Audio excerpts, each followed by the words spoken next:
Well, good afternoon. Thank you for taking the time to listen to this. I understand that I'm streaming on a Saturday afternoon in May. The weather outside is absolutely beautiful, and so a lot of you are very busy doing things with your family, and I'm grateful that we can be doing those things.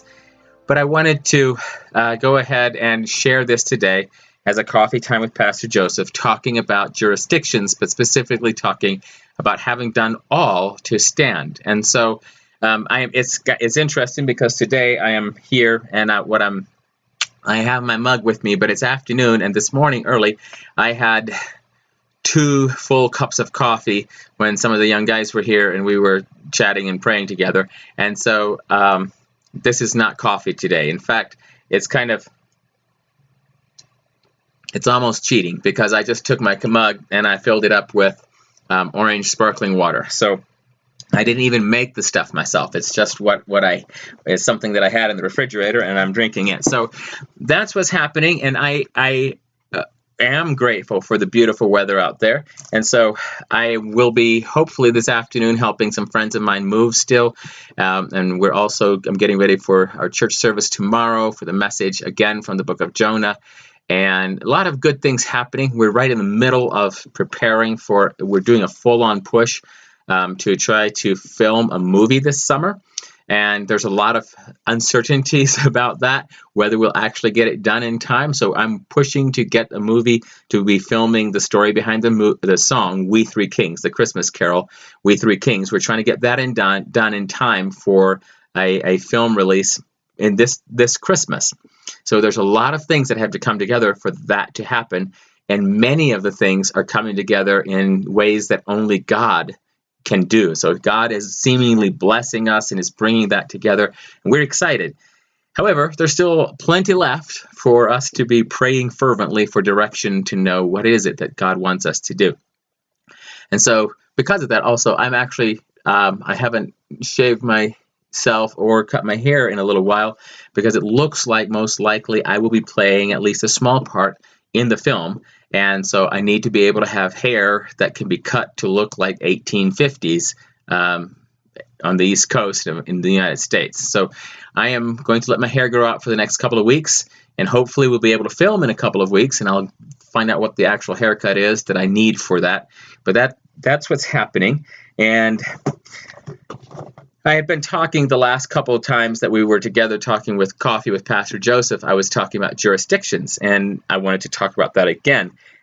And the slideshow that I was using the other times was this one. I was talking about jurisdictions, and I have on this particular slideshow, I have these 4 circles on the outside. I have the family, the church, the government, and then the green one with the dollar sign, it represents the work world and what's happening. And so the question that I always went to was this question: who is the boss of me? And it's an awesome question to ask. Who's the boss of me? And we understand that every one of these, the family, the church, the job, and our government, all have something to say to us. There's something when you have a job and you go to work, your boss is actually able to tell you what you should do, what you shouldn't do, what you can wear, what you can't wear, because it's his jurisdiction. So we understand that there's jurisdictions where certain things are allowed, and you'll go to different families' houses, and you'll find out that in some families' houses you take your shoes off, in other families' houses you leave your shoes on. Some families' houses everyone goes to bed at 8 o'clock, some of them wait till 10, but there are different rules, and it's okay because it's their jurisdiction. They get to decide.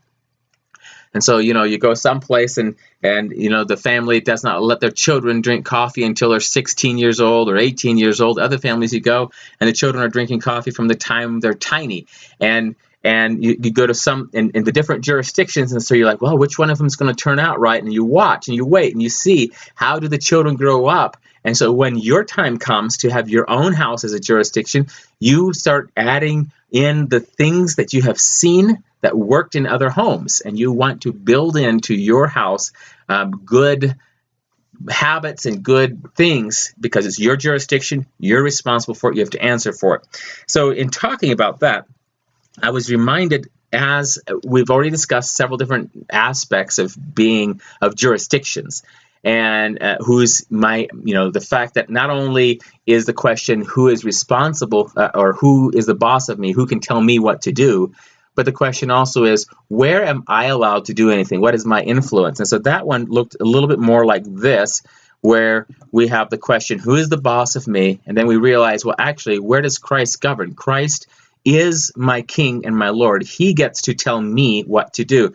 And where Christ governs, he now illuminates my life. He illuminates the path in which I walk.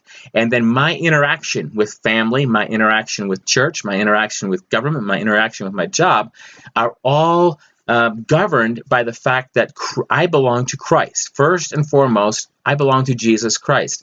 And because I belong to Jesus, the way I interact with my family is impacted. I cannot just go home and be selfish and just be all about me. I have to actually care and love for my family, because that is what Christ commands, and that is what Christ does when he lives within me by the power of the Holy Spirit. When I'm involved in a church, I realize that I cannot just show up and be like, come on, guys, entertain me, do something for me. I have to say, Lord, you govern me, and you've sent me here. How do you want me to be involved? And so there's some way and on some level that I'm involved in my church. And then when it comes to government, I don't just look at government and say, come on, guys, handouts, give me everything you've got, keep me happy, give me money, all that stuff. That's not the way it works. I have to instead say, Lord, here's a government, and here's how it's set up, and this is different depending what country you live in. And you say, and then you have to ask the question, Christ, Jesus, you are my governor, you are my king, you are the Lord of my life. What do you want from me, and how do you want me to respond and interact with my government? And when you read history, you will see many, many times where governments seemed absolutely impossible, and they were bent to kill someone, and yet God used someone who was submitted to him to change the government. And if you read the book of Esther, and you find Esther fasting and praying and going before the king, and God used her when all of her people were destined to be destroyed and they were on their way out, and all the policy on the government level sounded horrific and impossible, and yet God used those people that were listening and willing to respond and made a difference. So when it comes to jurisdictions, I don't want to just ask the question, who's the boss of me, like I do here in this graphic, but I want to also ask the question and say, where does Christ govern? And if Christ is governing in me, then he is going to have something to say,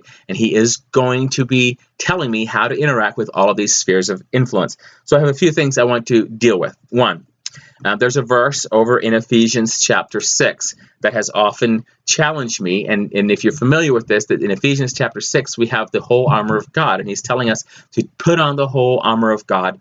And he's about to list it. But right before he lists all of it, he explains one of the reasons. Because he says, we're not wrestling against flesh and blood. In other words, Christian, your enemy is not any man. All the people that you see, whether it is people in places of positions of authority, whether they're presidents or kings or judges or police officers or military, your enemy is not people. As a believer, your enemy is not people. Your enemy is not flesh and blood. We wrestle not against flesh and blood. This is what Paul said at a time when Nero was the highest power in the land. And you could say, well, he was a bad guy. He was the enemy. He was bad news. We've got to get rid of Nero. But Paul said, your enemy is not flesh and blood. We wrestle against principalities, against powers, against the rulers of the darkness of this present age. And so Paul is saying there's something bigger going on here.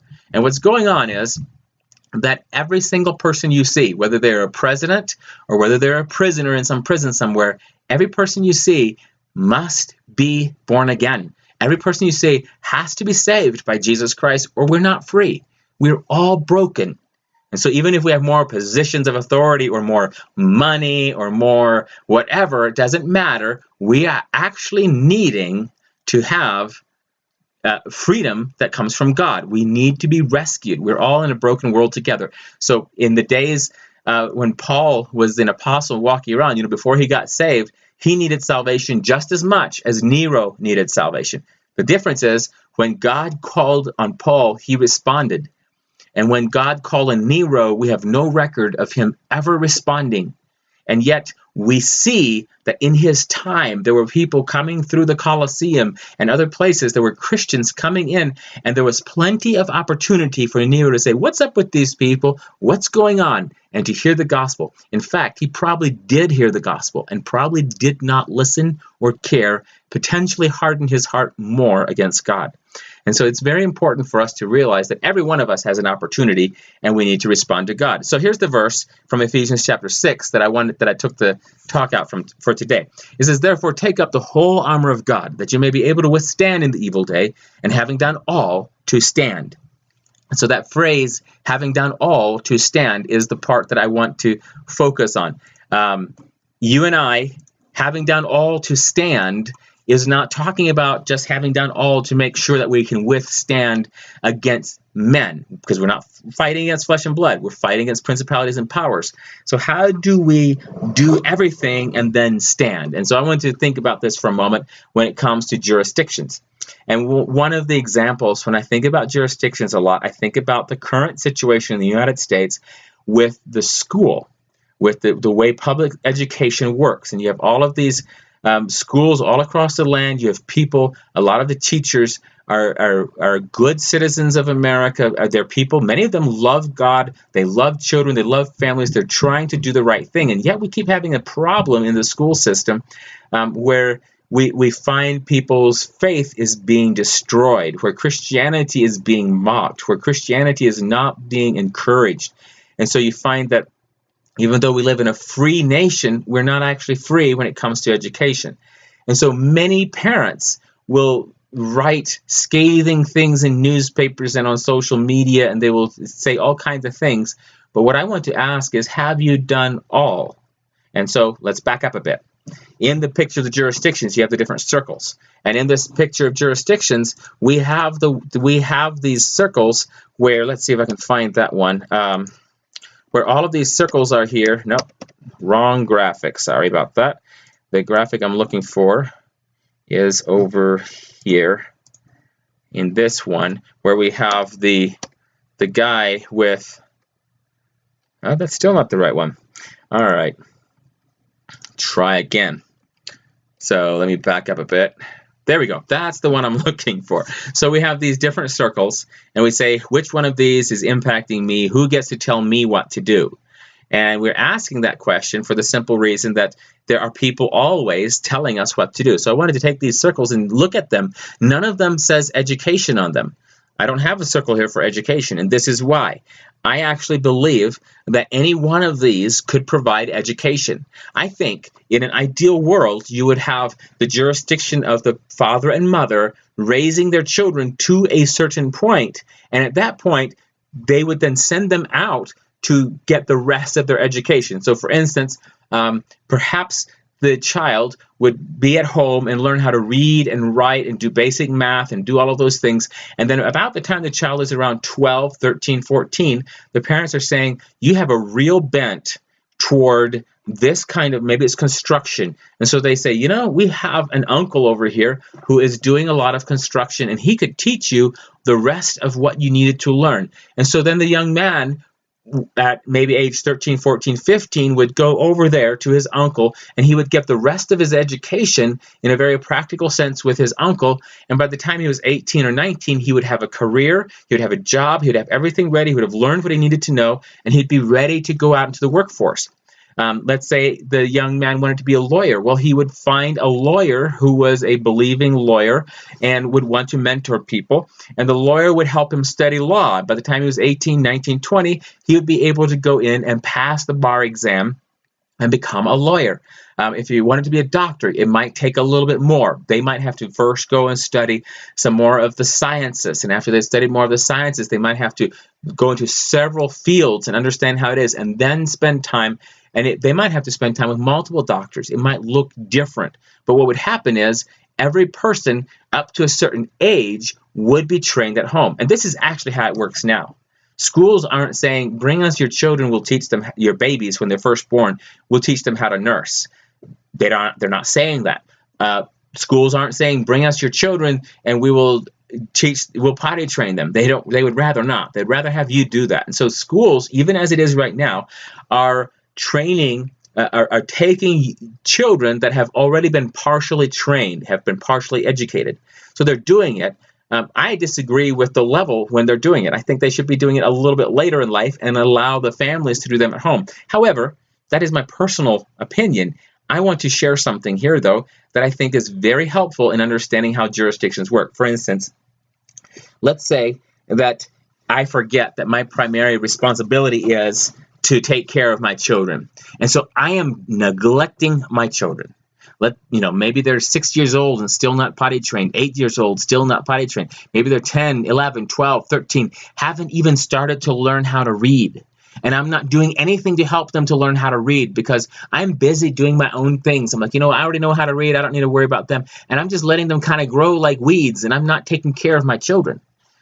Okay, so in that circumstance, if I am doing that, then somebody else is going to come along, and they're going to look around and say, you know what, that kid over there would really have a better life if they were potty trained. Maybe I'll help potty train them. They might come in mercy and kindness and do something like that. They might come in and say, that child would have a much better life if they learned how to read. And so they start teaching my children how to read.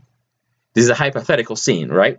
And so as they're teaching my children how to read, suddenly I find out, wait a minute, there's people teaching my children stuff? And then I'm like, well, what are they teaching them? Well, are they praying every day when they're teaching them? What are they doing? And so I might suddenly flare up and have a real issue and say, you know what, I don't like the way you're doing it. And so I would say, I am a parent and I have a right to say how my child is raised, and I don't like the way you're doing it.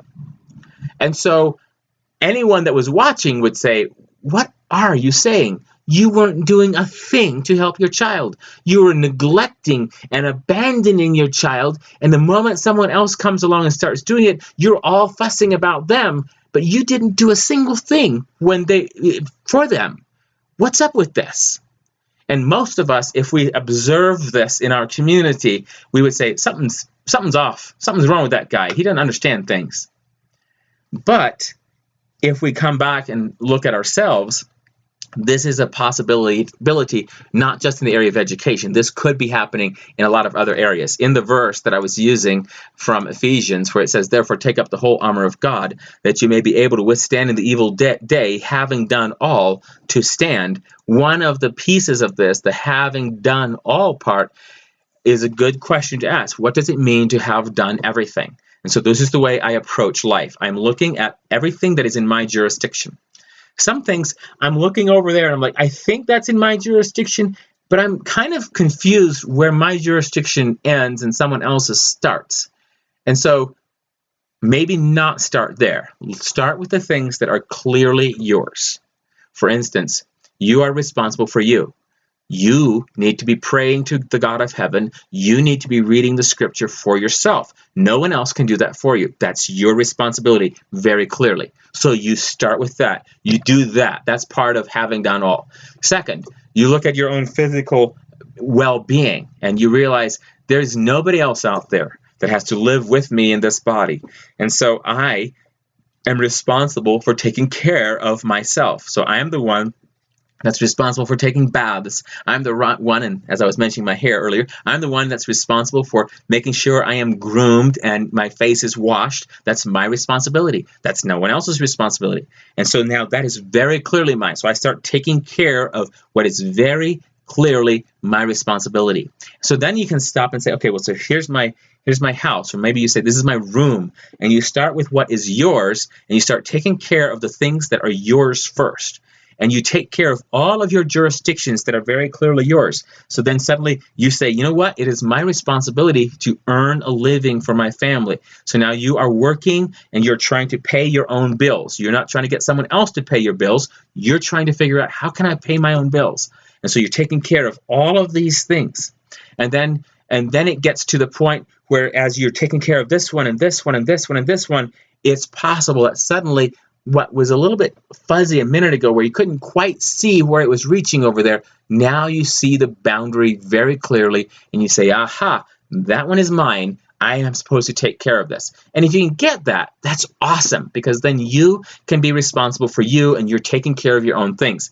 And so then when somebody from the outside, whether it's the president or your governor or someone like that, comes along and says, you know what, I'm going to make a rule and everyone's going to follow it, and you're going to look at it and say, that is not right. You are infringing upon my jurisdiction. It's my responsibility what goes on here, and you're just barging in here and you're telling me what to do in my life, and that's not okay.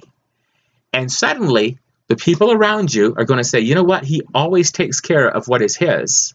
And now he's saying that someone is trying to take away from him what is his, and they're going to believe you. But if you're abandoning what is yours and you're not doing anything with it, then it's very possible that people around you are going to say, what does he care? He should just be thankful someone's doing something. And so that's where I think it's important that we need to have done everything, and then we need to stand. And what happens a lot of times when it comes to government aggression is that we have people who haven't done anything. They haven't prepared. They haven't gotten ready. They haven't taken care of the things that are their own. And then someone comes and encroaches on them, and they just charge. They just blast. And off they go, and they're not prepared. They haven't taken care of their own jurisdictions. And the moment that they start speaking, someone else is able to come in and say, no, don't listen to them. You know, they're a little bit, they're half-cocked. They're not ready. They can't do this. And your message is lost. And so even though your cause may be right, your message is lost. Your influence is lost. And you're not able to actually say anything that is truly helpful. And so if you want to win in this battle, and it's not just a battle against people, it's a battle with the enemy of God that wants to destroy you and destroy your family. If you want to win in this battle, we need to make sure that we have done all the things. For instance, I was reading in Nehemiah recently, and in the Old Testament book of Nehemiah, you have Ezra and Nehemiah, and there's some really interesting things that happen here. But Nehemiah is in this position where he is in captivity, but he is praying for his people. In fact, he says, I want to read the first couple verses here from Nehemiah chapter 1. It says, the words of Nehemiah, the son of Hakaliah, it came to pass in the month of Chislev, in the 20th year, as I was in Shushan, the citadel, that Hanani, one of my brethren, came with men from Judah, and I asked them concerning the Jews who had escaped, who had survived the captivity, and concerning Jerusalem. And they said to me, the survivors who are left from the captivity in the province are there in great distress and reproach. The wall of Jerusalem is also broken down, and its gates are burned with fire. So at this moment, this man loves his country, he loves his nation, he loves Jerusalem, and he hears that the walls are broken down and they're burned with fire. And it does to him what that kind of news would do to any good patriot. When we hear that the jurisdictions are broken down and things are falling apart, in verse 4 it says, So it was, when I heard these words, that I sat down and wept and mourned for many days. I was fasting and praying before God, the God of heaven. And so he starts to pray for his city. He starts to pray for his people. So if you think about this, Nehemiah is first taking care of everything that is his own responsibility. He's taking care of what is his. He is praying. But what we find out in the very last verse of chapter 1, he's praying. He says, O Lord, I pray, please let your ear be attentive to the prayer of your servant, and to the prayer of your servants who desire to fear your name. And let your servant prosper this day, I pray, and grant him mercy in the sight of this man, for I was the king's cupbearer. He was the king's cupbearer. Nehemiah would come before the king on a regular basis. He would see the king, the supreme power. He had access to the person that could make any decision for their land. He had access to the person that could tell them what should happen in Jerusalem. And so he has this. And so what is amazing to me is that in verse 2, in chapter 2, continuing with the story, it says, it came to pass in the month of Nisan, in the 20th year of King Artaxerxes, when wine was before him, that I took the wine and gave it to the king. Now I had never been sad in his presence before. Suddenly, we get a picture here. We have Nehemiah. He has been before the king many times. He has never been sad before the king. He has always had his house in order when he was before the king. He had done everything. He took care of himself. He took care of everything that was in his sphere of influence, everything that was his jurisdiction, he took care of. And then he would serve the king. On this particular day, he is sad before the king. And the king said to him in verse 2, why is your face sad, since you are not sick? This is nothing but sorrow of heart. So I became dreadfully afraid. And said to the king, "May the king live forever. Why should my face not be sad, when the city, the place of my father's tombs, lies waste, and its gates are burned with fire?" Then the king said to me, "What do you request?" So I prayed to the God of heaven. So what's happening here is he is sad in front of the king. This could be an offense that could, depending who the king was, could get him killed if he comes in and isn't all smiles and happy to be in the presence of the king. But he is still mourning because of what's happening back in Jerusalem. And so he says to the king, well, first he prays to the God of heaven, and he says to the king, "If it pleases the king, and if your servant has found favor in your sight, I ask that you send me to Judah, to the city of my father's tombs, that I may rebuild it." Then the king said to me, the queen also sitting beside him, "How long will your journey be? When will you return?" So it pleased the king to send me, and I set him a time. And he even asked then the king, and the king provided for him everything he needed to go back, the finances and the support, everything that he needed, provided everything for him, and he went. And it just reminded me so much, we live in a time right now where we feel at times that people are stepping on us, and that they're not, that the government is stepping on us, or our elected officials and judges are stepping on us, and that they're not actually hearing what we're saying, and they're not actually respecting our Constitution or the rule of law or us, and we feel disrespected, and we feel as if things aren't right. And so it's possible for us to see that, as in Nehemiah's case, that Jerusalem is in ruins. So on the day that Hananiah came into Shushan, the citadel, and told Nehemiah what had happened, Nehemiah could have said, well, forget the king. Forget my responsibility. Someone else can bring wine to the king. I'm on the Lord's business. And he could have headed off to Jerusalem. And he would have arrived in Jerusalem with no resources. He would have been a fugitive from the law, and he would not have had any authority to do any of the things that he needed to do. But instead, he did everything that was within his power. He prayed. That was a very personal, private responsibility. He prayed to the God of heaven. Then he still did his duties for the king. And as he stood in the presence of the king said, this man has been very faithful. This man has done everything he's always needed to do. And now look at him. He's sad. Why is he sad? Something must be grieving his heart. And he asked the question, and Nehemiah tells him and wins favor with the king because he had done everything. And so I want to encourage us that before we start clamoring and charging and saying, my rights are being hurt, and before we start doing any of those things, that we first say, have I done everything? So for an example, I'm a pastor of Living Water Fellowship. At Living Water Fellowship, when we all get together and meet, there are more than 10 people present. And right now, the governor of my state has said no more than 10 people meeting. And so he didn't just say no churches. If he would have said churches are illegal, we would have been in the same situation that churches have been in around the world for 2,000 years, and we would have had to find a way to go underground. He didn't do that. He said that nobody can meet in groups of 10 or more, and so we have to find creative ways. However, in our situation, the governor said, whatever the work of the church is, please continue to do that for as long as you can, but just be careful. And so one of the verses, and let me see if I can actually pull this one up here. One of the verses that we have for Living Water Fellowship is this verse over here in Acts. I think I can pull it up. Acts chapter 2, verse 42. All right, perfect. Yep, that didn't work. I need to go Acts 2:42. Here we go. This works. And then over here, there, you can see it. This is the verse that we use for Acts for Living Water Fellowship. They continued steadfastly in the apostles' doctrine and fellowship, in the breaking of bread and in prayers. And so there are 4 things that are here. These are the things that are the mission of our church. This is what we do. We come together for fellowship, we come together for teaching, we come together for the breaking of bread, and we come together to pray together. And so the question that we have to ask in a situation like this is, how many of these things can we do and still not have more than 10 people in a room? And this sounds a little crazy, but this is the way I was approaching our philosophy. The governor hasn't outlawed churches. He says churches can still be, but right now they're trying to keep people with groups of 10 from meeting. So we're trying to respect and honor. But here's the problem. When he said 10 or more people, 10 or less people, we could have said, you know what, that is just so depressing. We can't do anything. And we could have just all sat at home and done nothing.